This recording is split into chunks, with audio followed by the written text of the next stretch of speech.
भलिबलले मलाई धेरै कुरा दियो र मेन चाहिँ दाई भन्नाले सञ्जय अर्याल अहिले त बाहिर हुनुहुन्छ नि उहाँको सपोर्ट चाहिँ धेरै थियो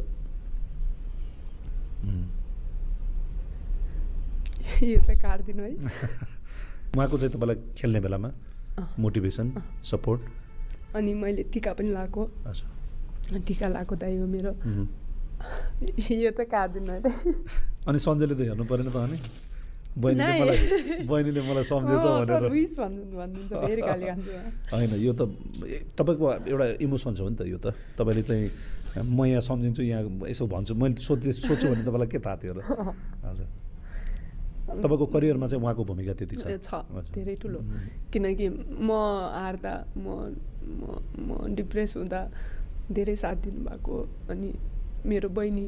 दाइको पनि बहिनी अनि म चाहिँ घरको कान्छी भन्नुहुन्छ क्या कान्छी बहिनी होस् त मेरो होइन आमाले पनि कति माया गर्नुहुन्छ होइन घर पनि जानुपर्छ त जान्छु घर आमा अहिले जान्छु अनि दिदीको बिहेमा पनि म गएको थिएँ कति बसेँ दिदीको बिहे सबै सकाएर आएको होइन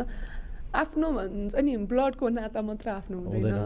अनि जाजरकोट पछि त तपाईँको त काभ्रे पनि त रहेछ नि त घर त मेरो घर होइन यही नजिकै